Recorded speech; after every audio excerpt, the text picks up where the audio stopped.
Welcome, everyone, to That Kind of Nerds Podcast, a weekly show that tells you what is going on in the nerdy world. I am CJ Millen, joined, as always, by Josh Burns and Brian Thornton. What up?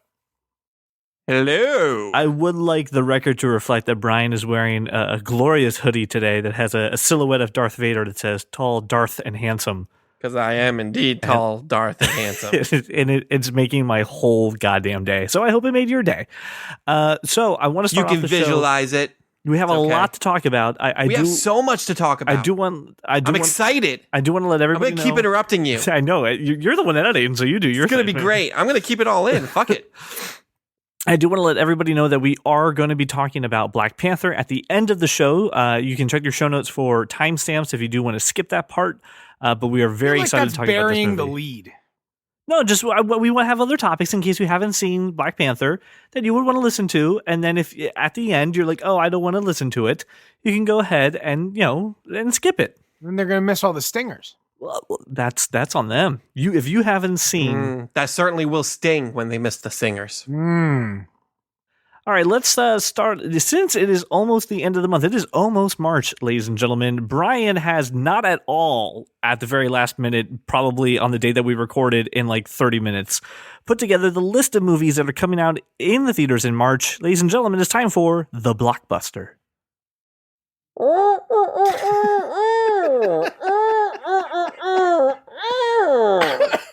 For those of you who don't know what the hell just happened, Brian normally does the theme from, what was the movie? Flatliners. But apparently now it's done by Bane. So enjoy the Baneness. Brian, why don't... Yes, CJ! Special guest host for the Blockbuster! Are you ready? All right, coming into theaters March 2nd are actually two really good movies. We have Death Wish and Red Sparrow. So Death Wish is the remake, the reboot of this series starring Bruce Willis. It looks actually really, really good. Like I'm actually kind of jazzed for this. I really want to see it. What do you guys think? I mean, it looks like it's worth a watch. Yeah, I don't think we're gonna get like the 47 sequels like we did with the original, but I definitely think this is I do. I think this is like a death race situation where they're gonna make like 5 of them. Just keep them going. Oh yeah, why not? Oh, this trailer made me very happy, CJ. It looks like Bruce Willis breaks many people's backs in this. Sometimes with a pistol and sometimes with a crowbar. It looks amazing. Are you just going to be baiting the whole episode now? He's going to bring Gotham to its knees, CJ. It's actually not about Gotham, but I appreciate the spirit, Bane. Appreciate the spirit. Gotham is Death Wish 2. Yes. No, to answer your question, I'm not going to be Bane for the entire segment. But the other one is Red Sparrow. Man, that actually looks really good. This looks phenomenal. Not phenomenal, but again, really, the femme fatale thing. Now I love that genre. Sure, love it. CJ, you are very liberal with the word phenomenal. Yeah, phenomenal. Hey, I am phenomenally liberal with the word phenomenal. I think you should rewatch John Travolta's Phenomenon so you can understand the meaning of that word. I'm breaking the rules of the Blockbuster just a little bit. On March 8th, the Netflix original series Marvel's Jessica Jones Season 2 premieres. So it is the wonderful second season to the show that Josh is not really all that excited Anybody here not going to watch it? No, I'm definitely watching. We're all going to watch it. Great. Next. Yeah. All right, good. March 9th, a couple of movies. The first one is A Wrinkle in Time. Josh, if I know your wife, I think she is over the moon for this movie. Oh, she is. I don't even understand why. It doesn't look good. Because there's a wrinkle in time. I get it, but like usually when that happens, I just call the doctor and he fixes it. You know what would fix the wrinkle in time? A time iron. Pond's cold cream? Maybe a time foldy mate. If time had a foldy mate, there would not be a wrinkle in it. Yeah, this movie, I don't know. I'm going to see it. I have weird expectations with this. I like the book. It's a book from Laura's childhood that she loves. So I'm automatically assuming she's going to be disappointed by the movie. I think Christian's supposed to read it before seeing it. So like that's something they can share. This is not my shtick. I'll definitely check it out. I'm not going to be like running to the theater, but I remember reading this book. when I was young. It'll be purchased on iTunes, and I'll be subjected to viewing at some point. This is certainly a Movie Pass movie. It's a Disney movie, so it may be good, but it's definitely a Movie Pass movie. The next one we have for March 9th is Gringo, which looks terrible. Just I am not excited about this at all. I mean, Joel Edgerton's in it, so I mean, like, yay. Charlize Theron and David, I can't pronounce his last name. Yeah, I didn't think it looked terrible at all. I thought the trailer was entertaining. No. It looks entertaining, but it's nothing that I'm going to plunk down $10.50 on. No, this is going to be $5 on iTunes, like, to purchase 2 months after release. That's when I'll get it. It'll be great. The next one is The Hurricane Heist, and I honestly haven't heard of this. Speaking of $5 to purchase on iTunes, what is? I don't even know what this is. This will be $5 to purchase on iTunes on March 10th. Just FYI. What do you mean you don't know what it is? It's exactly CJ. I want you to look at the title.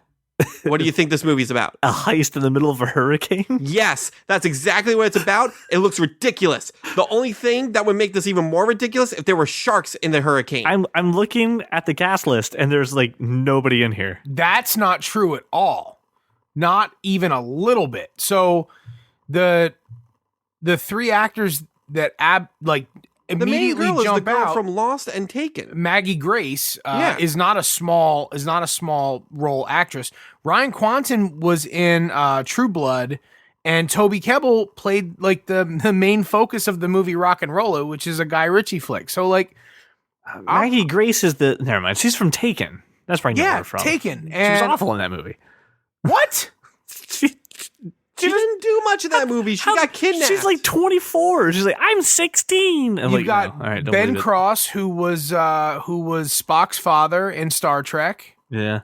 Right? He's not terrible. Like, okay, it's not like a... I think you're missing the point, Josh. It's a hurricane It's a heist in a hurricane. I really like the idea of a heist, and I like hurricanes. It's like Ocean's 11 meets Twister. I'm excited. Yeah, I want to see it.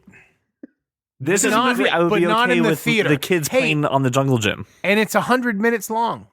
Oh, so it's probably crap. It totally meets the possibly not crap requirements. But is a PG-13 movie somehow. We'll see. The next one here is a Jared Leto movie, The Outsider, which is also premiering on Netflix. It is a pretty interesting movie. As Jared Leto joins the Yakuza and basically just, kind of gets accepted into that world and has to kind of go down the dark rabbit holes. I want this to not be like The Last Samurai. I love The Last Samurai. Well, it's set in, a little more modern time, so it's not a whole lot more modern. It's post World War II Japan. Right. So, I mean, you're only talking about the difference of, 70 years ish. Not really. Not when there wasn't a ton of advancement. So I'm just like, I'm looking at it going, okay. And then on March 16th, we have the new reboot of Tomb Raider. This looks awesome. I'm excited for this movie. I'm not. You're stupid. I love I love the story. So I mean, obviously, I'm gonna watch it. It probably won't be in the theater. No, I'm definitely going to see this in the theater. The reboot of the game that this movie is loosely based on is amazing. Yes. And Josh, Walter Goggins. Yeah, there you go. Yeah, Walton Goggins and also Dominic West from The Wire. And he gets to be other things. Yeah, but she plays his father, so I mean, and he gets to be actually. He's just going to British be in flashbacks, like. Well, that's fine, minutes. but he's going to be in it. Yeah, but I mean, this looks good. It looks intense. She looks badass. I can't wait to see her freaking shoot people in the face with a bow and arrow. It's going to be awesome. It's going to be a fun ride. And that's exactly what this month is for. This month is not for amazing movies. This month is for fun movies. This is The Hunger Games with an adult. But it's bookended by good movies. Like yeah, Red but it's Sparrow. not bookended by tentpole titles. No, I agree. Red Sparrow, not a tentpole title. I agree. Wrinkle in Time is a family movie. It's a kids movie. I think it'll make a ton of money, but it's not big giant blockbuster movie. That's why it's released in March. So Same thing with the rest of the things on this list. So speaking of big and giant, March 23rd, Pacific Rim Uprising. Nope. No? Oh nope. man! Okay. I love the first Pacific movie. Rim. It was one of those movies that I mocked and mocked and mocked until I saw it. I I did like this. I like the first one. This is not going to be good. Well, Is it neither was the because there's first. no Listen, Idris Elba? even though I liked the first one, The first one was the first one good. was not Come good. It was on. not The good. first one was good. No, I think Josh it's- has an aversion to no Idris Elba and no Charlie Hunnam. That is actually my big problem is that there's no Charlie Hunnam. But Why he got is- Charlie Day. Yeah, but but so what? What's Charlie Hunnam doing? He can't record this fucking movie. I don't know Can't film if this. I don't know if he's not in it. Maybe he shows up. The Asian actress who my name's escapes me, who played his partner in that movie, is briefly in this movie. He could show up too. Just want Charlie Hunnam. Yeah, he's not going to be in But there. you have John Boyega. No. I'm excited for this Here's movie. the only thing that I will say, and this is one of the things where I have gone on trailer blackouts for movies just because like I don't want everything to be spoiled. All the trailers for this movie are giving up the final boss battle. Like they're really just saying you just want to watch giant robots punch other things in the face. That's exactly what I and want. go see. So it looks good. It looks good. I Punch will giant see this. giant sea beasts. And then Brian apparently just desperate to find a movie to talk about through Sherlock Gnomes. You onto shut this. your family mouth. film. I put It- family no. films in this. I will Doesn't this have absolutely- Bendy Slip Cumberbund? Hard pass. I will absolutely be in the theater for this movie. And I will do everything I can to make sure that your daughter wants to see this movie so that you have to go No. and get slapped for your hard pass. Revision. I do not want to see this movie at all. Just like Did you not see Romeo and Juliet? No, I did not. It Thank was God. fucking fantastic. I am not doing that. It was was- good enough to warrant a sequel. It was funny and it was a good story and it was suspenseful. Like it was a good flick. And James McAvoy, well, what's the problem? And if they have Wimbledon tennis match in it, all the better. All right, then the next one is Isle of Dogs. Hard pass. Yeah, me I'm too. out. I'm out on this one. I Don't really hate care. Wes Anderson Me with too. a passion. Oh my God, me hate him. too. I've tried I multiple really have. times. No, I can't do watched I watched Life Aquatic, I Nope. watched Royal Tenenbaums. Nope. Nope. And then I even tried my Budapest? hand. Huh? Grand Budapest. I've seen about 7 minutes of Nope. it while Yeah, it's flipping through awful. the channels on HBO. What I actually tried to watch, I tried to watch Fantastic Mr. Fox, and I just couldn't do God, it. Nope. I hate that movie. This not Wes Anderson is fan at all. I don't like his style of directing. Yep. Hard pass. No way. Then rounding out the 23rd is the movie that we talked about that was shot entirely on iPhone, Unsane. I mean, movie pass maybe, but no desire. This is not going to be in any theaters where you can get a movie pass. It's gonna I be think in, it may be the little chain theater that's by us now that's desperate to have anyone come and see movies. I think they'll have this. Even if I was inclined, no. Yeah, I probably will see another movie again rather than see that movie. But it's interesting. You know what? I will probably watch this on iTunes or something like that. You're You right, should maybe see after the fact. Sherlock Gnomes twice instead of seeing that. Never. Then March 29th, the movie that I will not shut up about to anyone around me, Ready Player One, is coming out. I am so goddamn excited for this movie. I love the book. I'm going to probably see this multiple times, and now I'm going to shut up about it, and that's the most I'm ever going to talk about Ready Player One today. Yeah, I don't believe you. I don't think I'm going to see it. Why must you hurt me? It just looks so shitty. Why must you hurt me? Look, Yeah. I've watched all the trailers and spots. fine. It Okay. just That's looks fine. like shit. That's fine. Be that way. Be that guy. CJ and me, bro date. We'll go see it. It looks great. I'm excited. I love the book too. Love the book. Thanks to you, I had to read it. You're welcome. I know. This movie looks great. I know. Okay. Moving on. And that's all that we have. Those are the movies coming out for the month of March. Since we're currently talking about trailers, it is also time to kind of look at some of the news that's coming out of TV and movies. It is time for a segment that we call Screen to Screen. And we're starting off today's Screen to Screen with a weird trailer that I don't understand, but I also really I want all of it now, which is Tom and Grant. You saying you want all of it has a whole different meaning if you watch the trailer. Yeah. That's true. So it's Because Grant Gustin says he wishes he had a 2-foot dick. You Tom just said you Cavanaugh. want all of it. That's fine. I'm okay with that. I'm secure in my masculinity to know what I want. Is it Tom or Grant? Do you want Tom first and then Grant? I'll let the listener make up their mind on that one. If they put both their dicks in a bag, you could just nibble on the bag. You don't have to chug them one at a time. You could just go with the bag. It's all right. No. Listen, I don't know much about what this movie is besides that they are. I don't know much. Aaron Neville? But I know I love you. Are you holding on to an Aaron Neville impression? And Aaron not telling Neville us? just joined us. Jesus Christ. All I need to know. I gotta It's tell you, Aaron if Neville you can do a on the Linda helium. Ronstadt impression, I will die right fucking Holy here where I sit. Wait a minute. How have we got 140 episodes of this show and not knowing you do Aaron Neville? Can you do Linda Ronstadt? Because if you can, I will die where I sit right now. I gotta listen to some Linda Ronstadt first. Dead man in a chair, right here. That was the song. It was Aaron Neville and Linda Ronstadt. That song. Yeah, I know, but I gotta listen to the song again to even attempt it. Jesus. So Grant Gustin and Tom Cavanaugh. The best Aaron Neville impression I've heard in years. Pretty good. Well, thank you. So back to this.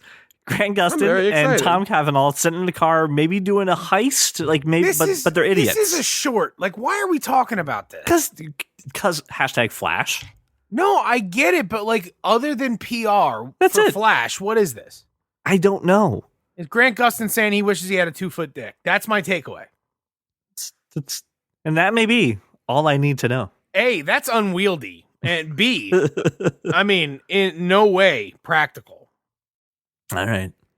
Well, listen, there's going to be more released about it in the month of March, including Like, a if release he date. can't find a So we'll know urinal more that about goes all the way to the floor, he's in trouble.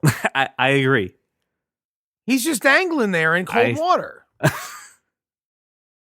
Really hung up on this. You ever try to pee underwater? It's so uncomfortable. Like, that's his life. Plus, things can swim up there. Well, probably not from a urinal, right? You don't know that. Like, and he's not like in the like in some sort of river in like Vietnam or some tropical climate where there's tiny little things that swim up your urethra. Hey, you don't know what the never mind. I can't think of the word I want to use now. Oh well. It's urethra. Not that. Is it vas deferens? Hey, remember how we have a motto on this show, which is give me all the Transformers? Just shut up and give me all the Transformers all the Transformers, movies. yeah. So Hasbro may be rebooting the Transformers after all without Mr. Michael Bay. No problems there. Yeah, I'm okay with it. Somebody else will figure out how to set off the pyrotechnics. It'll be fine. Someone else has the button that just goes. Bow. Somebody else knows how to push the red button. Yeah, it's fine. So reboot them. Who would they have play Sam Witwicky? I don't know. They don't even have a Sam Witwicky for the past 2 movies now. But We're they're rebooting. fine. They got to start over. We don't need Sam Witwicky. Who's going to play Mark Wahlberg? That's the problem with that. That was the problem with Seth the original MacFarlane, by the trilogy way, is that is we the answer to focus that so question. much on Mr. Witwicky. He was fantastic. I just want to watch giant robots. The only thing I Right. care about. You keep Peter Cullen as Optimus Prime because he is Optimus Prime. Amen. Other than that, trash the whole thing, reboot it. As long as I get freaking Optimus Prime being Optimus Primist and just wrecking shop. I'm just Sam Witwicky taught us not to not let our dreams be dreams. So like I just want more Sam Witwicky. I dream of a good Transformers movie. So that's what I need to get. At this point, I'll take mediocre Transformer movie instead of the garbage piles that we've been getting. But Come listen, we're on, gonna have to they've go all been through. fine. No, Age of the Extinction was last night. mediocre. No. Shut up. The last night was the worst movie Why? I've ever seen, and I almost walked out of the theater. And if it wasn't for the fact I was reviewing it for another podcast, I would have left and got my money back. we always threaten to walk out of shit, and you. I don't was walk ready out of to shit. walk out of that movie so hard, but I couldn't because I had to talk about that movie. I gave it an F. All right, I need like a better. Sucks. You can't walk out of a movie so hard. Like CJ yes, you is can. very liberal with his threats on walking out of movies, just as liberal as he is with his use of the word phenomenal. and There's the phrase so hard. Like There's it's no not everything middle is so ground. hard. There's no middle ground with CJ. Either it's phenomenal or he's going to walk out on it. Like CJ, I don't know why you Damn go to right. extremes. This is where I live. live my life at extremes. Damn right. Like a We Sith are going Lord. to still have the Bumblebee movie. That is still happening. So no matter what, even with this reboot, coming down, the Bumblebee movie is still happening. So you'll have that at least. And then just give me all the Transformers. Just, make them, good or at least mediocre. That's all I want. Who should direct the new Transformers movie? Ooh. Oh. Oh. Aha. I got an idea. Yes. Michael Bay. Wait. We already did that. We already Damn have it. 5 of those. Ben Affleck. Are you serious or are you trying to make a joke? A little bit of both. A little bit of both? Joss Whedon. I would watch the shit out of a Joss Whedon. Would you watch this Transformers shit movie. out of a Joss Whedon? What about Guy Ritchie? Oh, yes. Let's watch a Guy Ritchie Transformers Guy movie. Ritchie do You Transformers. You Yep. stole my idea right there. Yep, absolutely. I'll do that in a heartbeat. Make that happen. Hollywood, do you hear that? We've given you many ideas in the past. Guy Ritchie, Transformers. You know he's not making those other King Arthur movies. Make the Transformers. Brian, I like the way you think. Hard to imagine Decepticons saying cunt that often. I was not ready for that. It was not ready. But I mean, it's Right. it's if you put Guy Ritchie in there, that's what you're gonna get. You're gonna get one. You get one a movie. All right, Josh. This was something that you threw up on the list here, and I'm very curious to hear some of your thoughts on this. Thrillist thinks that they have the 33 best movie songs of all time. I mean that's a boastful claim. I'm looking at the list. I'm curious to hear what your highlights are, or what you think should be on there. So tell us a little bit about this list. Well, first and foremost, I think what I'm going to do is put together an Apple Music playlist that has these 33, but then adds some additional stuff from our feedback and maybe fan feedback as well. Nice. However, so I went through this, and guys, they're pretty spot on, right? And they're a little bit obvious in some of them, but pretty spot on. We can ignore, for the moment, My Heart Will Go On by Celine Dion. If I never hear that song again, it'd be too soon. Yeah, I'd be okay with that. Yep. Yeah. But the Power of Love from Back to the Future, like that's a pretty iconic 80s movie song, Hell yeah. specifically because of that movie, right? All right, Men in Black, whatever. I'm just going to go over some of the highlights from me. Regulate from Above the Rim. If you are a child of the 90s, you know every word to Regulate by Warren G and Nate Dogg. I do not. Yeah, I Well, don't either. Then you're not a child of the 90s. I most certainly am a child of the 90s. And I don't think so, man. I was 10 in 1990. I was maybe like 12 or 13 when this song came out. Like, this was prime time for me. So, like, when were you 13? How's this math it's probably difficult? early aughts. You're right. 99. Right. So, not a child of the 90s. Right. All right. Touche. No, touche. No. Didn't do your growing up then. That's right. I think the next song that really hit me was like Ghostbusters was actually a commercially popular song. It was on the Yes, radio. it was. They, radio stations playing the theme from Ghostbusters. That's a big deal. Cat People by David Bowie. Now, it was from the movie Cat People. However, I think it was used far better by Quentin Tarantino in Inglourious Bastards. Mm-hmm. About putting out fires with gasoline. Brian, you're familiar, right? When she's setting fire to the theater. theater. Right. Yes, I am familiar. Okay, good. That song. Eye of the Tiger. Yeah. Absolutely. You can't think of any movie but that movie. Rocky. It's immediate. It's automatic. Everything is Awesome made this list, which I thought was very cool. Everything is awesome. Right, that's my favorite song. Everything is cool when you're part of the team. Got nominated for an Oscar. Everybody knows that song, and all children everywhere know that song, which is cool.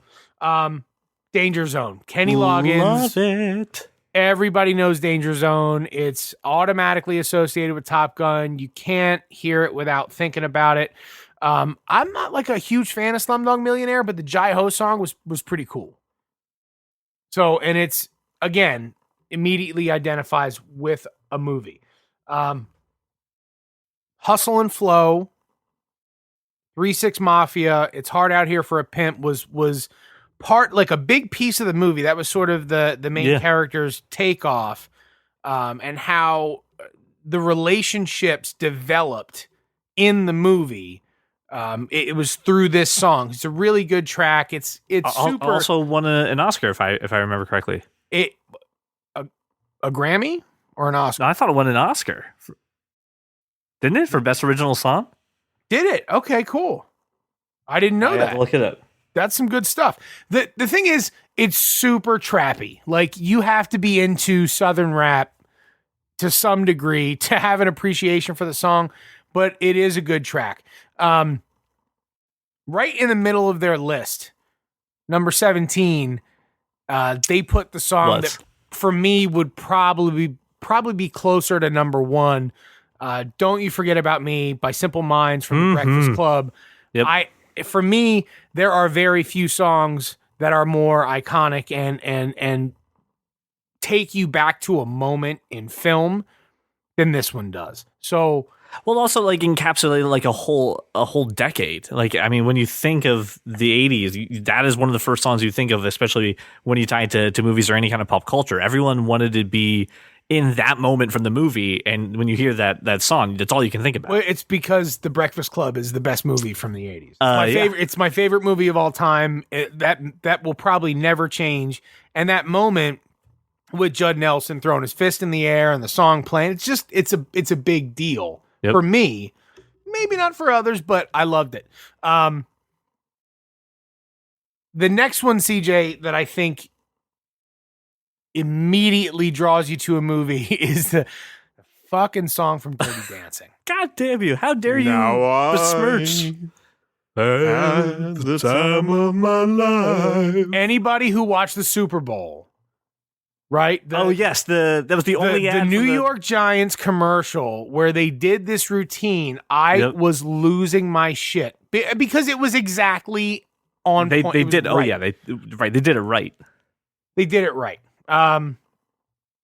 So moving a few songs up the list, and you can follow along the show notes, but Pusher Man from Superfly by Curtis Mayfield. This song is amazing, and everybody knows this song. As soon as you hear it, you can't help but dance around a little bit. It's amazing. I'm skipping a few, although Dolly Parton's 9 to 5 is great. I have zero connection to it. More commercial success than the movie. Yeah, so I'm skipping way down to Mrs. Robinson from The Graduate. Everybody knows Mrs. Robinson. Everybody knows the various, covers of Mrs. Robinson. Yep. Classic by Simon and Garfunkel. Cannot beat it. Although I'm not a fan of Lose Yourself by Eminem. It definitely ties into a movie, and it defined the movie. Yep. Completely. Even with the spaghetti. Right. Mom's Spaghetti. Yeah. Solid track. Saturday Night Fever. So we're in the top 4 now. So Saturday Night, Staying Alive. Staying Alive by the Bee Gees. Yep. Is a song that I don't know anyone who doesn't know this song. And anytime they use the song in any movie, they always do that shot from the movie of just the feet walking on the ground. Like it's never another shot. If you want to use that song in a movie, you have to also use that shot. So it is 100% tied to that movie. I'm going to address the top 2, but I'm going to address them in reverse order. I Will Always Love You from The Bodyguard by Whitney Houston might be, outside of My Heart Will Go On, like the most recognizable movie song theme ever. Yep. But I don't care. I don't like it. However, number 2 is When Doves Cry by Prince and the Revolution from the movie Purple Rain.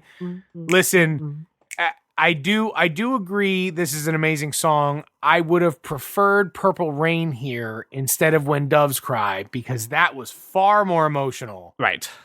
And I will also say that I don't think you can discount a single song on this entire soundtrack. It's amazing, and everyone should own it. There was a point in my life when CDs were a thing where there was a copy of Purple Rain in every room that had a CD player. when I had an apartment. I believe you. No, 100%. yeah, because if I was in that room and it wasn't near me, I had a problem. So I just put one in every room and I could listen to Purple Rain whenever I wanted. Now, I brought this topic up because I know Like, I know our listeners, I know we are not only fans of music, but also like super emotionally tied to how they relate to film and how they make us feel, things like that. Probably me more than most because I'm a giant softie. However, I thought there were some pretty glaring misses on this list. I have some additions. Good. I'm glad. Why don't you give us yours and then please. CJ you, and then I'll finish up. I think there's a huge miss that Rainbow Connection is not on here. Why are there so many songs about rainbows? Laura just started crying, actually. And what's on the other side? I mean, come on. I cry every time I hear that song. It's a great freaking song. I think What movie was it from? the Muppet movie, All right. Yeah, the original Muppet movie. All right, I guess. Yeah, sure. Even though I do not listen to this type of music, I think you need to mention Gangster's Paradise. I agree with you 100%. I think even for Yep. a kid who was not 13 in the 90s, like even I knew that song. So that was on my list. And I also knew Amish Paradise, which was far superior in my opinion. I think every time I think of my love for Batman, I imagine Seal with his flowing shirt in front Kiss of the from a Bat Rose. symbol I was just while saying Kiss singing from a Rose. You son of a bitch. Yep. I think that needs to be added on here. And I think there's one very glaring miss. Everybody get up, it's time to slam now. We got the real jam going Oh, down. Space Welcome to the Jam. Space Jam. Here's your Okay, chance. got it, because we don't have the money to afford that. CJ, what do you have to add to this? I mean, the only thing I can think of is maybe Footloose. I mean, I don't know how that's Absolutely. not tied to the list. Because they threw Kenny Loggins a bone with Danger Zone, they couldn't throw Footloose in there as well. But I'm with you. Yeah, Footloose, I mean, like Footloose should make it for sure. it's the only way that you hear that movie, that song is through that movie. I think we kind of covered a lot of it. I mean, there's some new ones that now when I hear the song, all I think about is the movie. So there's the hold on, I gotta get the track. Give me a second. Okay, so the other song, the only time I hear this song, I instantly get transported to the movie is Bell Bottoms by John Spencer Blues Explosion with Baby Driver in that You opening could put scene. any of the songs from Baby Driver in there, and I'd agree with you 100%. Yeah, but those are my additions to this list. I'll keep mine short. That's it? That's it. I mean, because the rest of them I know you're going to cover, and then Brian took like two from me, so we're good. So the first thing I thought of was What about, hang on, there's one other. I completely forgot to mention this. Where the hell is Maniac? I mean, probably better applied to Tommy Boy, but It's Footloose. it isn't Or not Footloose, a Flashdance. Yeah, I was gonna say, Flashdance, and it's not. I'm not like nobody knows. Nobody knows who Jennifer Beals is. Nobody knows. Like, I get what you're going for, but I'm not about it. Like Footloose was We got Footloose in, so we don't need All another right. dancing. I'm gonna try to truncate this as much as possible, but Miseraloo by Dick Dale and the Deltones. The opening, like after Tim Roth opens Pulp Fiction, that's the song that plays. The Surfer Jam with the bass. Miseraloo by Dick Dale and the Deltones. I'm not sure there's a song That's true. that charges me up more than that song. So Oh, right there's, on. but there's a theme here, guys. Staying with the Tarantino theme, everybody knows "Battle Without Honor or Humanity," which when Oren Ishii is walking through the restaurant, that's the song that plays. Everybody knows it. It's been used in car commercials. It's all over the place. The title track to the soundtrack Friday, the song Friday by Ice Cube, It's gonna Should- be a really good day. should be, no, man, it's Oh, not. that's not it. That's Biggie. My bad. Wow, you're really off. Sorry, I the was off. beam here. My bad. It's phenomenal your lack of knowledge of rap. And so the opening to the movie Dazed and Confused was Sweet Emotion by Aerosmith. That for me, one of the best openings. The end of The Matrix was Wake Up by Rage Against the Machine.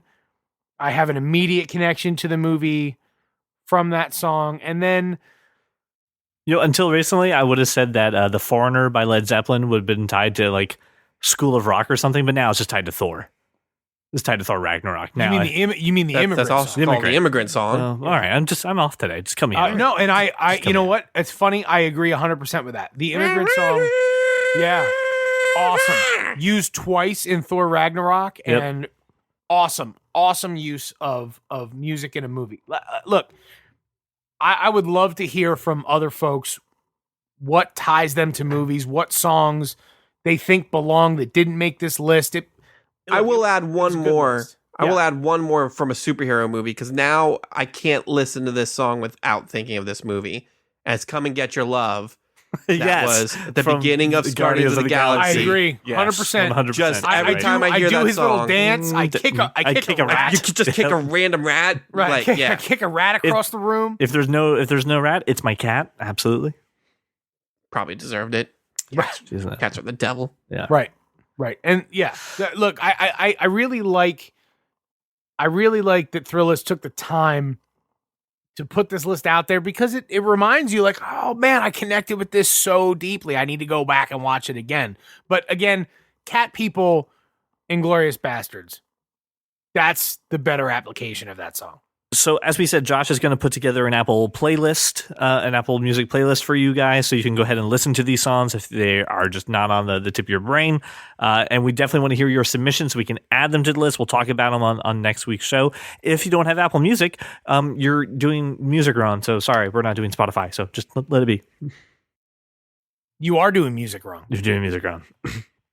Okay, ladies and gentlemen, it is now time to talk about the world of comics, how it's affecting TV, how it's affecting movies, but most of all, how it's affecting Brian. Ladies and gentlemen, it's time for Cape Talk. Cape Talk. Now, this is not the time where we're talking about Black Panther, so you got two topics, and then we're in there. The first one I want to talk about is a little bit of news that Joss Whedon is exiting the Batgirl movie. He said that he's very excited about it, but he just doesn't have the story. And if he doesn't really have the story, he's not doing the movie. And to me, this is Joss Whedon jumping off of DC after everyone's yelling at him about the stupid Snyder cut and all that crap. Nah. Yeah. No. Bring on the DC shit. This is talk. him running away. No. Let's not talk about. Let's not immediately start shitting on DC. I don't think he's running away at all. I think anybody will sit there and say Justice League failed because it was very apparent that there were two very different directors of two very different directions. I think you give Joss Whedon a project from the beginning, he can make it fantastic. We're talking about the guy who made one of the top grossing superhero movies of all time, and then followed it up with the second top grossing superhero movie of all time until this past week. So I don't think that's it at all. I truly believe that he doesn't have the story, but here's my problem. This is a huge loss for DC. Yeah, absolutely. If Joss Whedon, the man who created Buffy, we know can tell that story. He told that story for 7 seasons on that show of this, badass female protagonist who is just, her against the world type of thing. If he can't find the story, I don't know who can. And what I'm more worried about is DC/Warner Brothers forcing this out and it being the overall movie suffering because of it, because they forced a story that we really couldn't nail. Am I the only one who have thoughts on this? I don't disagree. Man, I really wish they could keep their house in order. Like that's all. They keep losing people. Yeah, I mean that's the thing. No Jeff Johns really running the show anymore. No Joss Whedon involvement. And I mean, to me, the writing is on the wall that we're probably, and then with all this Joker stuff, to me, the writing's on the wall that I think we're going to get a reboot before even Ben Affleck does Batman. Like, let me be super clear. if DC's making movies, I'm seeing the movies. Yeah. Well, Even never mind, I if take they're it as back. bad as Justice League. I take back my yeah. I'm going to see every comic book movie that comes out automatically. That's just what I do. Well, absolutely. Right? Like you have to do that. You have to give it a shot because you love it. So you're going to see it. All you listeners, you're going to see it. And if it's bad, it's bad. And then you know what we get? A better one later. Probably. Maybe. But that's what we want. That's what we want. Constantly iterating, constantly innovating, synergizing. I'm going to throw a few more buzzwords in there maybe. Right? But we want them to get better. That's what this does. So let me read his official statement too, because I think it's interesting the way that he phrased the tail end of it, and make up your mind on what you will. So he says, Batgirl is such an exciting project, and Warner Brothers DC is such a collaborative and supportive partner. So I mean that's good right there. It took me months to realize that I really didn't have a story. I'm grateful for Jeff and Toby and for everyone who was so welcoming when I arrived and so understanding when is there a sexier word for failed? What he's saying is they don't like my direction and I'm not working. Right. So this is not that's super diplomatic, but Right. essentially him saying it took me months to realize I didn't have a story means I tried for months to make these assholes see my vision and they won't. And that's why I'm saying he's leaving the DC ship. I'm not. And again, Right, but you said he was leaving the DC ship because of the quote unquote failure that was Justice League. I don't think that's it. I tend to agree with Josh that he probably tried. He tried really hard, and they weren't seeing the vision, or they didn't want to execute on the vision. Maybe they had it, stuck in their head that we can make a Batgirl movie that's just as successful as Wonder Woman. nope. I hope But not. maybe that's what they were trying to go for, and that's not I'd the love direction it. that I'd love Joss it if wanted it to. was right as successful commercially. Right, it would have to be far better. Oh, right. Josh is the only person in America who hates that movie. I don't hate it. I just don't like it. Let's not get into the debate over the existing DC movies. We all know That's where we true. stand on it. But I agree So with here's Josh. my I think question: he tried if we don't have they Joss weren't Whedon going doing for it. Batgirl, who do you want in charge of that project? Who gives a shit? Greg Berlanti. Just like who would you like to take up Batgirl? Now it's open. I just said. All right. I don't know another writer or director that I feel like could pull this off. Unless you can clone Patty Jenkins. I don't think you can. Because she's Nah, I currently don't think working you on can. Wonder Woman 2. I don't know of anybody else I would feel comfortable saying, yes, they can do a good, solid Batgirl movie. Yeah. And that's the interesting part too. I'm curious who's going Who to pick up thinks the mantle. Batgirl can carry a movie though? She absolutely can. Yeah, That's the I thing. agree. She really can. Yep. With She the is- help of whom? What do you mean? Like she can't not by herself. Yeah, she absolutely Yeah. can. I did. She absolutely can. No, I think you can. She's got plenty of depth as a character. She is just as smart, as Batman Bruce. in certain aspects. Yeah. I have a problem seeing Batgirl without at least Robin. I mean, that's fine. That's all well and good. You can have that problem. I mean, and the problem is the Bat family is so tied together that when we think of one Bat character, we have to associate it with all the others. I don't know. I don't But she's- associate anybody with Batman. But you associate Robin with Batman. You associate Batgirl with Robin and Batman. Nightwing and but all the thing, those, but the thing is, Yeah. all of these characters are strong in their own right. And as far as a comic book storyline goes, they've all held their own very easily and very successfully without Batman in their shadow. and In this- books, and this is in where I'm books, okay with- not on the screen. But that's the thing. If there's enough depth to be able to tell, a number of stories over several years, Not there's commercially. enough for a 2.5 hour movie. There absolutely is. Here's where you and I diverge. There's enough, but there's not enough for many people outside true believers. But if you get the right person to do it right, Oh you can yeah, you get the absolutely mall do it. walkers. If you get the right person, you get the mall walkers. But Yes. but that's my point. My point is you've got to get the right direction. You've got to get the right writers in that room to build a strong movie to bring all those people in. Because a character like Batgirl will bring in the mall walkers. Mhm. Do we have a Batgirl yet? No, we don't. We didn't have a But script. I mean, we that's didn't how- have a that's how script close we got. to have a cast. Yeah. But I mean, you cast somebody. If you cast somebody who's recognizable in that role to bring in the mall walkers, you'll automatically get the love of every teenage girl from the ages of 12 to 18 who identify with the things that a superheroine teenage girl are going through. Yeah. You just need the right direction and the right story and the right cast. I think if you mention the other members of the Bat family, it's by name only or by Misty Shadows. I don't think it's ever really outright had them on the screen. I mean, depending on how you take this movie, if it is an origin movie, you have to at least have some sort of mention of Batman, because the whole reason Barbara suits up is because she's inspired by Batman. She's not this victim of tragedy. She's not like Dick Grayson or, even Jason Todd. She is just inspired to do good. Yeah. That's what makes the character so great. So you have to have a mention. Right. But this character can absolutely hold a movie after you get that point. I agree with you. But I'm done with my tirade. All right. So one little bit of last bit of Cape Talk news surrounding the show Titans. Now, if you're unfamiliar with what we're talking about right now, DC is going to be launching its online subscription service with original content, hopefully this year, like maybe 2018. I don't know. We'll see. And they are doing the show Titans. They have already cast a slew of characters. Starfire. They've got Robin. They've got. Who else? Who are the other two? The twins? Robin, Beast Boy, Hawk and Dove, Raven. Raven. They've got pretty much the crew ready to go. They cast a member of the Doom Patrol. Yep, and they have now cast Elasti-Girl from a cast member from Drop Dead Diva. And why does that show sound familiar, but I can't place it? I don't know. I don't watch trashy television. Really?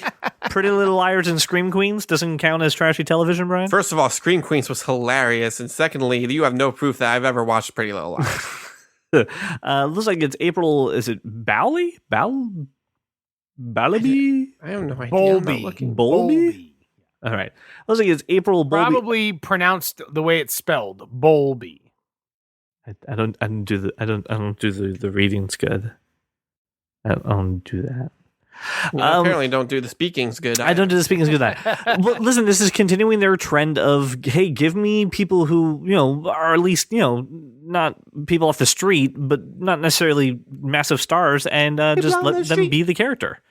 So, hey, more of this. And again, this is one of the things besides... Did you just start singing Under Pressure over there? Yes, he did. Just checking. I hope you all realize that we cannot afford any of these songs. Any of these songs. We're going to get sued. Just, I don't know if we're back next week. Maybe you should edit this week. Take all the money out of my pocket. I can't. I think you should. Certainly can't. They won't do it. So just, again, this is another thing for me that I'm on board with. Thank you for not casting mainstream actors. Thank you for not doing stunt casting. And I'm open to seeing what Berlanti is going to do with Titans. Pretty excited. Definitely excited.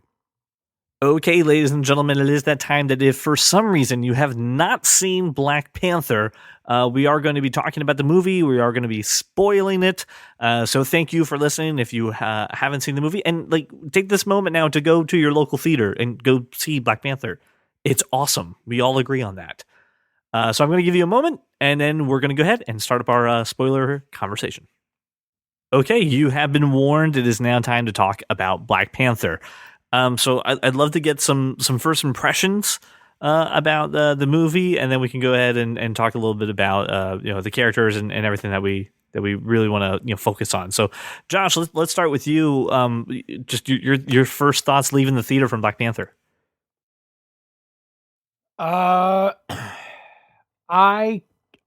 couldn't stop thinking about the movie for days, so I went back and saw it again. Here's the thing.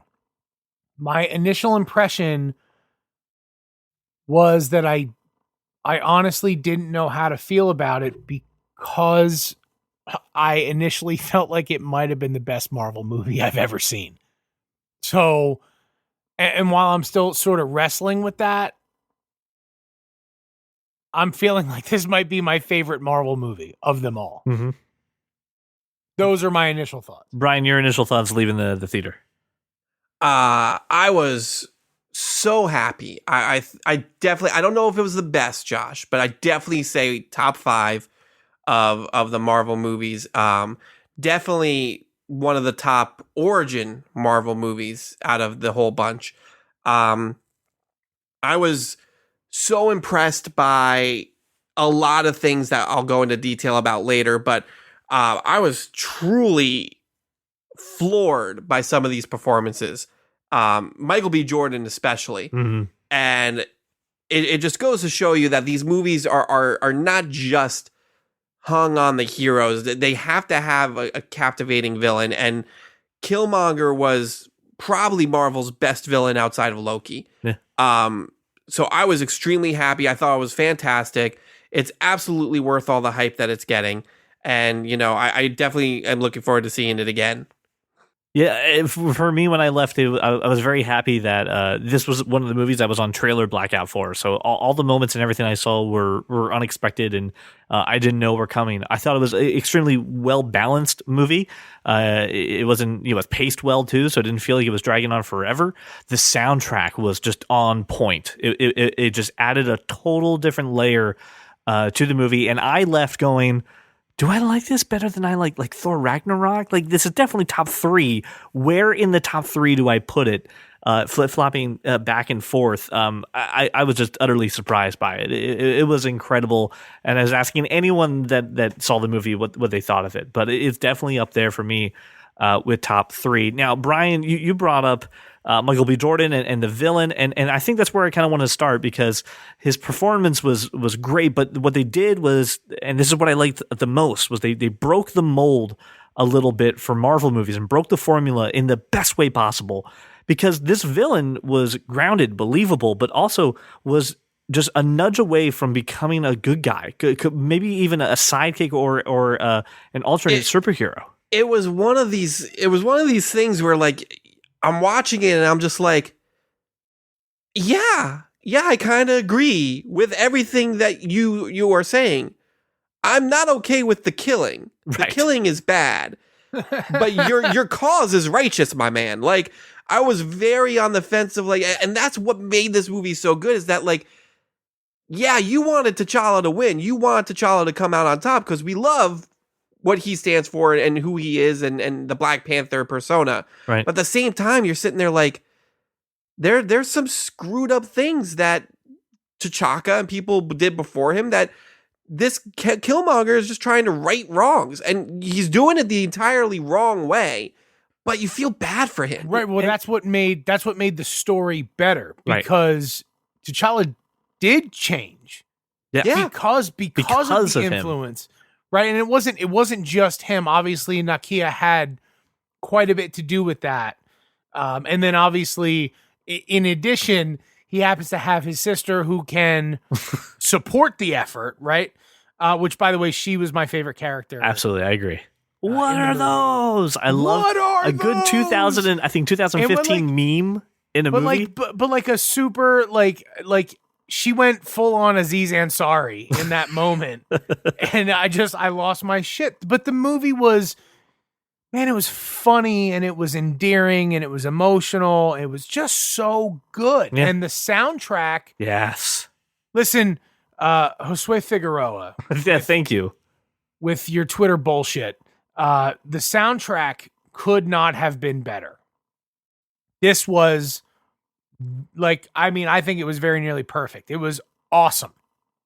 Goosebumps at moments with the music. So I have no issues with the soundtrack. I loved Michael B. Jordan's character. I loved the way the story progressed because of his radicalism and showing that, well, a leader can extract the good parts and leave the bad. Yeah. Right. And it was so like the M'Baku and the Jabari tribe and the obvious respect he had for T'Challa after he defeated him in ritual combat. Like, I mean, it would have been easy for him to just kill him, right? Yeah. And then take the heart-shaped herb and be the Black Panther or whatever. But he's smart enough to know, look, this guy's better than me. He bested me. So if anybody's going to do it, it should be him, not me. It was a really, really amazing story. And by the way, Christian is walking around quoting that if you say one more word, I'll feed you to my children. Just kidding. We're vegetarians. Vegetarians. And It's it was good. hilarious, right? In a moment of like really like just a ton of tension, for that laughter to happen was very cool. I was thrilled with every minute of this movie. There's nothing I can say critically that I would change. The other part too that we kind of brought up too was this is a great origin movie, right? This is a great way to kind of show these roots. I reached out on Instagram, was asking people their opinion, and our friend Jamala said it's a great origin movie, great movie overall. I feel like it's the top 3 Marvel movies for him. When it comes to the origin story, why do you think this was so compelling? Why was this drawing people in so much and figuring out who this character is? I'm going to quote Brian and say, nobody knew who Iron Man was. And this is that all over again. Like, I love this, especially when you consider the way the movie ended. It was the exact same way Iron Man ended. You're right. The kid says, The press who are you? And then he knows who he is. Then you roll credits and Kendrick Lamar, wonderful. But it was the exact same thing. I never thought of it that way. You're right. I definitely agree with you, Josh. Goosey bumpies. I definitely agree with you, but I do think there's a little bit more to add to it. Whereas, yes, Black Panther, no one knew Black Panther, and this is a really cool foil to kind of end and bookend the Marvel universe before we go into Infinity War. Yeah. With this character, with that scene in the press at the United Nations he's in. What you don't know is they just added 2 Black Panther sequels to their docket. Of course they did.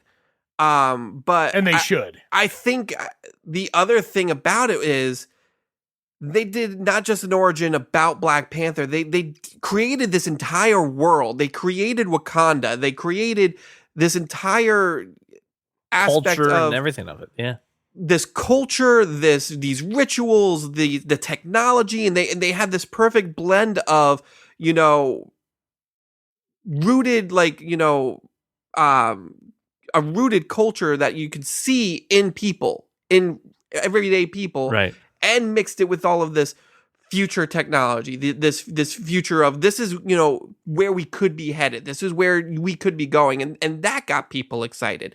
It got me excited. It's just, they did so much more than just say, here's T'Challa and, this is his origins. They created an entire world that just completely immersed you. And I'm Speaking of creating an entire world, when the movie opened and he asked to be told the story, tell me you weren't in some way drawing a parallel to Pandora and Avatar, at least a little bit in that moment. No, I tend to forget everything about that. No, I know you do, but like forever. when he started telling the story, and I went, "Oh no!" But then to your point, they did it perfectly. It wasn't Avatar. It wasn't Pandora. I could believe it based upon look. Yes, a meteorite hit, but from that point, they were still using sort of general farming. Yeah, techniques. they're just people. Right. They're just people, right? They weren't like super enhanced by this thing. They weren't all interconnected by it. It was just something that they did and they fed and they grew. I'm with you. Sorry for interrupting. No, and I love this. You're absolutely right, Brian. I think what made this movie just, again, so great was the whole world was built, right? There wasn't a part of this movie that felt tacked on, thrown on, lazy. And you get to see the juxtaposition of that, like when they go to Korea. And you get to see the differences that they really are living in such a hidden world, but their culture was well defined. Their relationships were well defined. They had something that they obviously knew inside and out, and everything about that movie felt grounded and real. And it wasn't over the top of mentioning superheroes. It wasn't. I mean, it wasn't even really mentioning any other Avenger or any event or anything. That like was that. my favorite part. Is that he stood on his own. He stood completely alone. And I'm very glad too that they didn't have Bucky or Cap in that movie at all, and they didn't put Cap and Bucky until the very end. I'm glad that they gave them the absolute opportunity to be their own their own story and to be their own world. Now, my question that I have too is just knowing how advanced Wakanda is, knowing that they're now going to open their border. How do you think this changes other Marvel movies going forward? Are we going to move a little more into sci-fi now? Are we going to move more into that instead of the grounded reality that we're currently in? They're not opening their border. They're doing outreach in other but they're places. giving away some of the technology. Some. Right, I didn't say all, but some. So do you think we're going to see more sci-fi and more... I think the Avengers benefit more than anyone. Oh, yeah, absolutely. I feel like it's West Coast Avengers is coming up. Yeah, what I thought was so cool is that this movie automatically elevated, like, so Black Panther came in Civil War and it was cool, but this movie elevated that comic book character as a peer.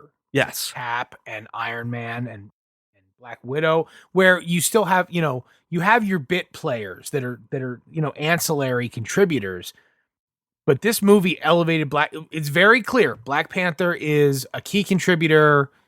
He is equal to the main character. Right. Automatically. Like when contracts expire and we don't have Chris Evans and we don't have Robert Downey Jr. in there, I would absolutely love to see Black Panther taking the lead and being the leader for the Avengers. I'll watch the hell out of that.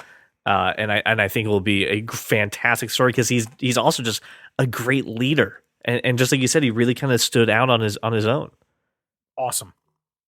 I mean, in terms of how this changes the Marvel universe, I don't think it's going to change it a ton, because I think Avengers is going to hit, and then some of that stuff's going to be put to a halt, and clearly, we already know Wakanda is in the Avengers movie, and Thanos comes to Wakanda.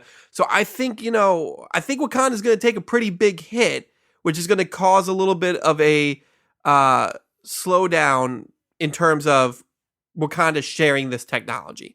I don't think, I don't think that they're not going to feel the effects of Thanos. But in terms of how this changes, like the Marvel universe after Avengers, absolutely.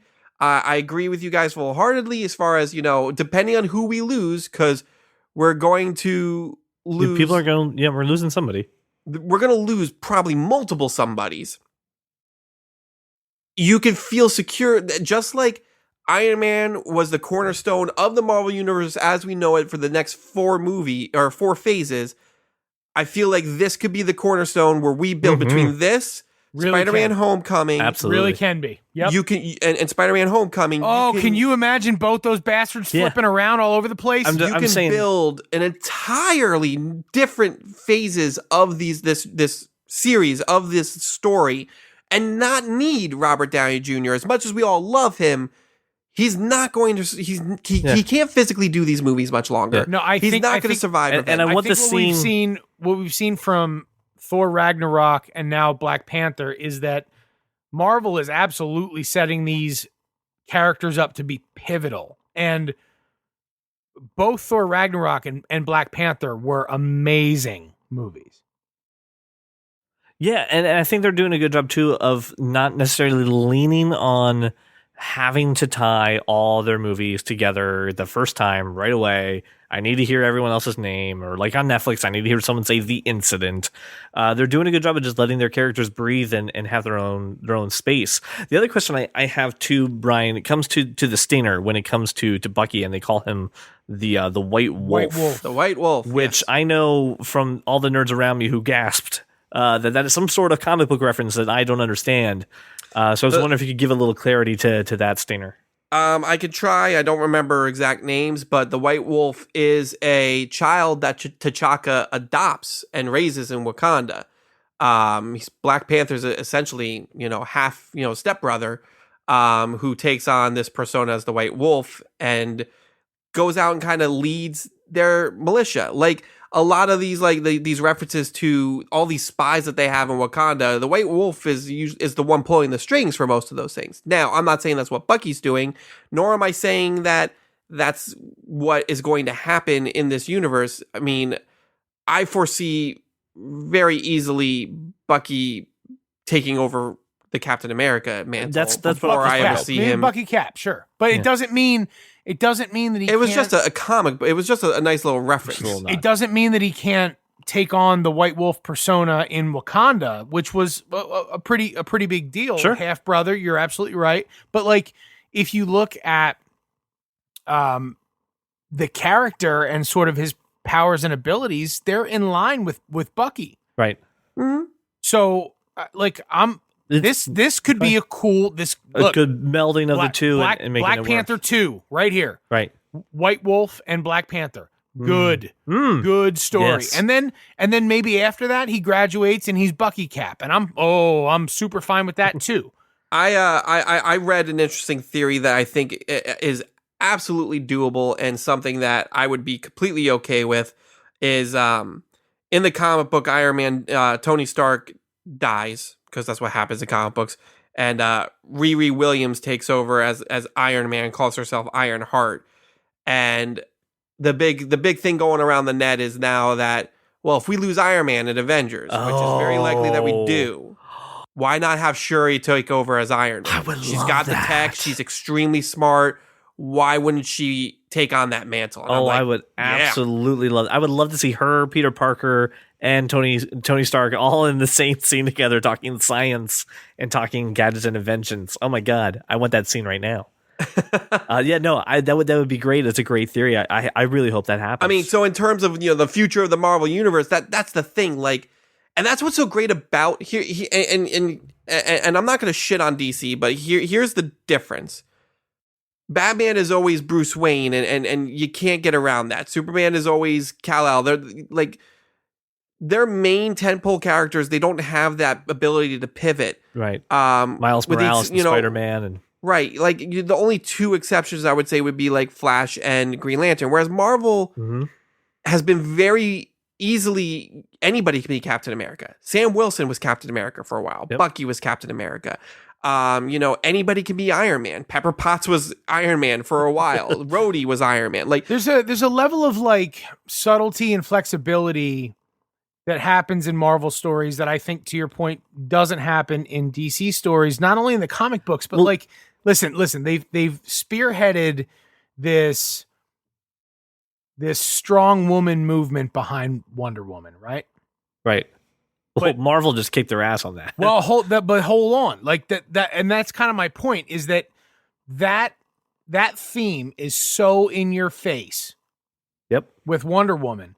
Whereas when you watch Black Panther, everyone around T'Challa is a strong woman, but it's not in your face. Right. It's sort of just very part of the story. Yeah. This is not so extraordinary that we need to call it out. This is life. Exactly. There are strong women everywhere. Yep. And I loved it. Not just obviously it made an amazing story, but for Zoe to be able to see that as just listen, strong women are a natural part of life. You don't need to be a superhuman to be considered, right? Because that was the point. And this isn't so rare that we have to stop and take a moment and pause and reflect and show and look at it. So good. It just is. They couldn't have done it better. And you brought up the point too with the flexibility between people could be Captain America, people can be Spider-Man, people can be Iron Man, and people obviously, as we saw, can be flexibility, right? Because it's not shock and awe. There's subtlety. There's subtlety, but people can be Black Panther, right? This is a mantle that is passed. Now, my question though is, at the end of the movie, he destroys the heart-shaped fruit. Now, I agree with the tenet of any comic book series that nothing's really ever dead. It'll grow back. So that's my question. Can we still hand down, or is this the last Black Panther? They'll recultivate it. Those roots are deeper than fire will handle. They'll figure out a way. Good. Yeah, agreed.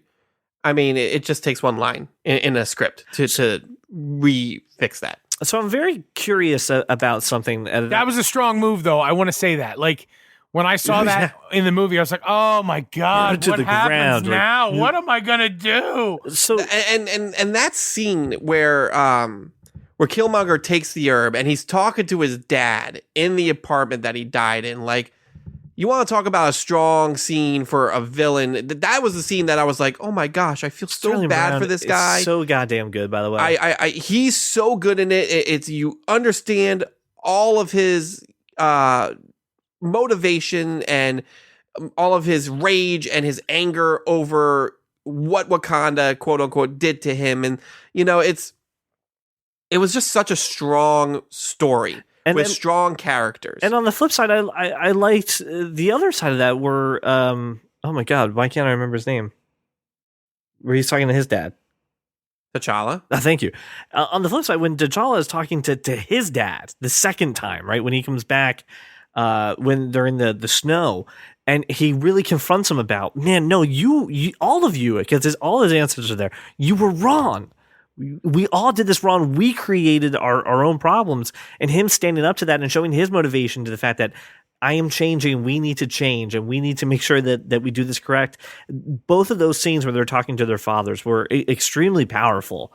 The thing that I loved about Killmonger's scene, though, is where they're talking, and he's pretty much saying, well, if they're not going to be okay with us, then we should just burn it all to the ground. And his father, you could tell that, like, his father does not agree with that. Right. He's visibly upset by where his son has gone. And it's just this entire movie had a strong message about culture, about ascension, about what it means to be a leader, what it means to be a man, and what it means to be a father, and what it means to have that relationship between father and son. Right. Because T'Challa had that moment with his father, and Killmonger has that moment, it just kind of opposite with his father. Well, where Jobu got into it wanting to improve things, and radically maybe, right? The problem is, as with everything generationally, when it's passed down, it's not a gradual addition. It's multiplied exponentially. Yeah. And that's what we see in the story, right? Yep. You take up that mantle, but the visceral nature of your actions are multiplied exponentially. Right. And Brian, Njobu in that scene, and you're right, you can see it, but he's on the ancestral plane. He's a ghost. What's he gonna do? Like he's not gonna convince him otherwise. No, yeah, but I mean, in that moment, you see that he feels like he's failed his son, which I thought was tough. so tough to watch. But I mean, and we haven't even begun to talk about the action in this movie. We haven't talked about Claw in this movie, who Andy Serkis was fantastic. He was good. I was very sad that he got capped. Yeah, I was extremely upset. I mean, it was essential to the story, but I was upset by it. The scene in Korea is fantastic, action-wise, special effects-wise. There's a clip online I'll put in the show notes where the director breaks down that scene, by the way. Explains the color scheme between the costumes, the actual choreography, the fact that, everything about it. I'll put a link in the show notes. It's a must-watch. We're going to talk about Ryan Coogler in a second. But what's great about this movie is also what made, movies like The Avengers great, is that, like, every single character had that one moment where you're like, that was amazing. Obviously, Black Panther has his moments because it's Black Panther's movie, but Shuri had her moments where you were like, this girl is badass. I love this girl. Nakia, is that her name? Nakia and Okoye. Nakia and Okoye in that Korea scene have that moment where she like freaking just like pops out of the car with her freaking vibranium spear. Like there were so many really cool, awesome moments. And it was, every character got a little piece of the pie. It wasn't just the Black Panther show. It was Black Panther and friends is the only way I can kind of describe it. Like, and clearly Rhino's wearing armor was freaking badass. I mean, come on. But I mean, all of the stuff that we love about this movie all has to do with Coogler. Ryan Coogler. We all loved Creed. We all think he did an amazing job on Creed. I mean, this guy just went from Creed, which, let's face it, was much as big as that movie became, was a smaller movie, to the big time, the big leagues, and just knocked it out of the park. I mean, everything down to the little things that only me and CJ noticed: the cinematography, the colors, the camera angles. I mean, CJ, and I know you thought the same thing when that scene when Killmonger is walking towards the throne and the camera's kind of upside down before it rights itself. Was an amazing symbolism scene. Behind that is just awesome. So good. Every choice that they made directorially was correct. All the fight choreography was amazing. I thought the digital effects were also good too. A lot of people, not a lot of people, people were complaining about the way the suit looked and how maybe the action was less mocap and more CGI. I disagree with that. I thought it was so well balanced. It was amazing. It was so good. And that was the thing. It was all believable, and that's the best part about it. Even the science and all the advanced technology that they have seemed real, and nothing pulled you out. So he was a great director. Is this like a situation where Martin Freeman, like where Agent Ross is sort of taking over for Agent Coulson type of deal? I hope not. I think that's where we're seeing. I think that's this movie is the pivot. He showed up in Civil War. About it. Right. He showed up in Civil War just as a monkey in the wrench, but he really didn't do anything in Civil War.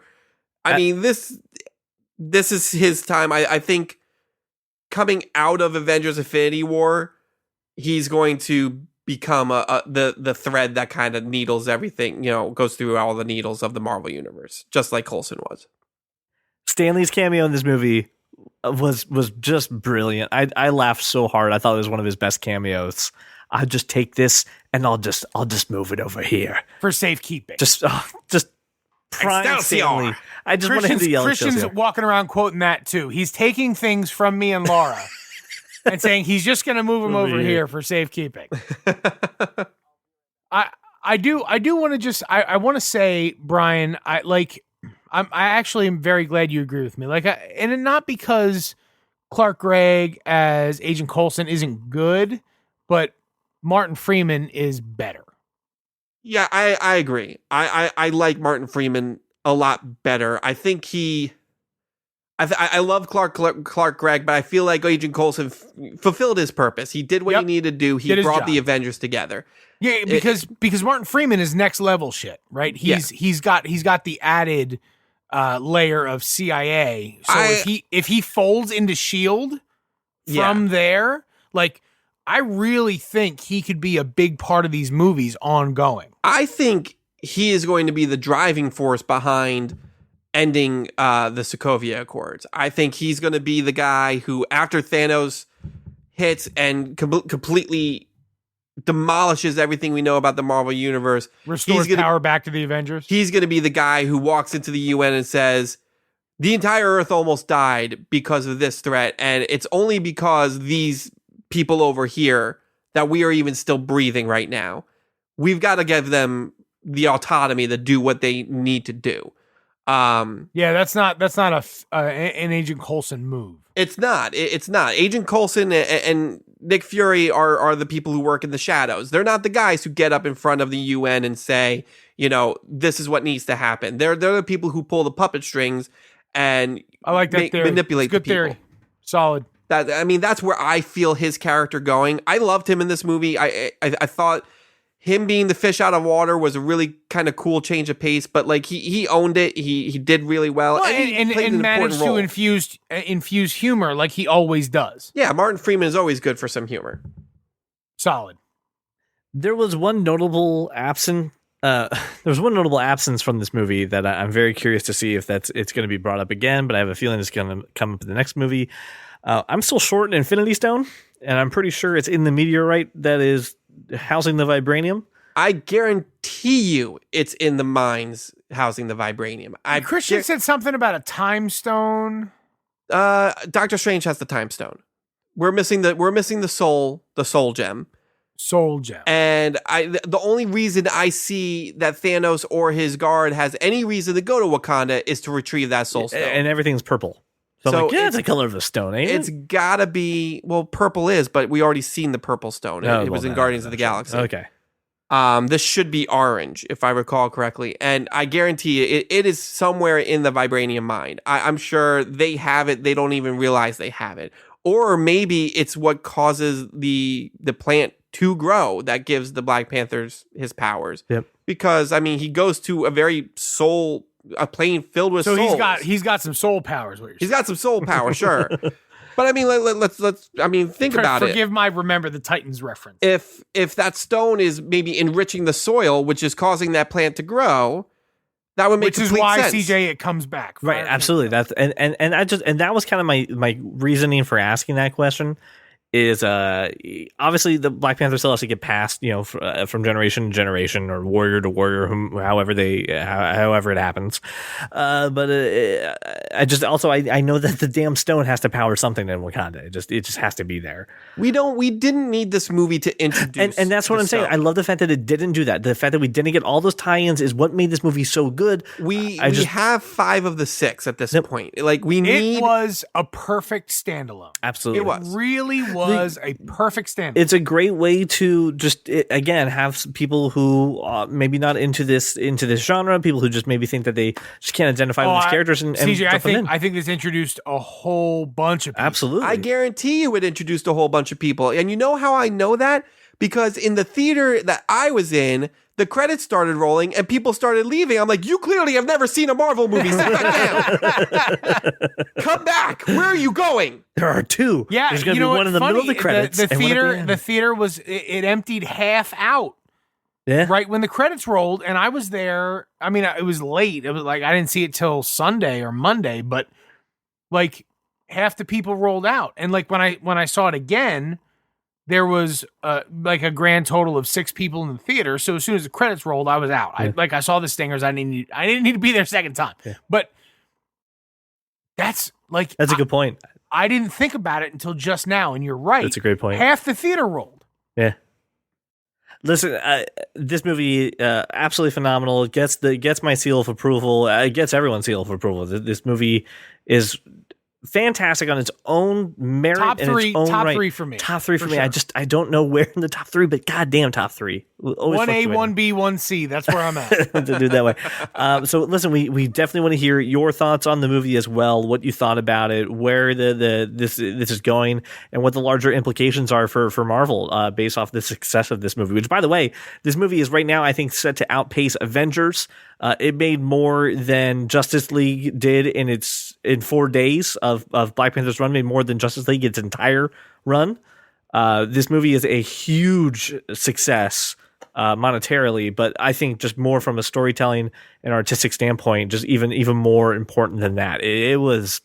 Thank you, Sony, for not spending $25 million. Yes, I really appreciate you doing that. It's just a good movie. It's not even a good superhero movie. Right. It's just covers all the bases. Absolutely, it's got something for everybody.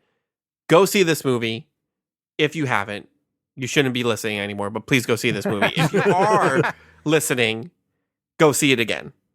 Well, ladies and gentlemen, I want to thank you so much for making us your walk around your neighborhood or your drive to work, but this is not a one-way conversation. We want to hear from you.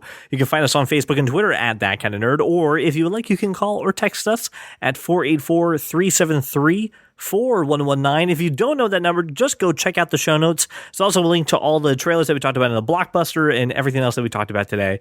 Thank you again so much for listening, and we will see you all next week. If you love comics and sci-fi and technology, television, video games, and fantasy, well, take a listen to our show. I'm sure you'll see there's many points where we can agree. Like that Martha as a plot point was just too absurd, and Apple versus Android is a case to be heard, and that Josh Trank's new Fantastic Four was a turd. Well, welcome to the club, cause you are that kind of nerd. Wow, that's Christopher Walken. Cut that out, please. Don't put that in. That was awful. You I was going to go Sandy, but I realized I'm just turning to Christopher Walken all the time. Wow, these Skittles. You definitely went very Christopher Walken. Don't understand why. Please cut it out. No. Don't keep that. All right, so it's Stinger. Congratulations. Great. Okay, good. I'm controlling the stingers. I can do whatever I want. No stingers this episode. Okay, then Just raw and unfiltered. That's it. That's all we got for the Blockbuster. That are the movies that are coming. Those are the movies that are coming out for the month of March. That are the movies that are coming out in the month of March. Them is the movies. Them is thus movies. Did you say das movies? Did you check with the Germans? I can has movies. I has movies now. Please don't. I can has movies. Okay, we're gonna eat a dolphin. Just make that the title of the of the show. I can has movies I can now. has movies now. And make Hey, that Steve, we're statement. gonna eat a dolphin. We're not gonna eat a dolphin. You're gonna pet a dolphin. We're gonna pet a dolphin, Steve. I gotta watch Multiplicity again. Got a wallet. I'm gonna drive a car.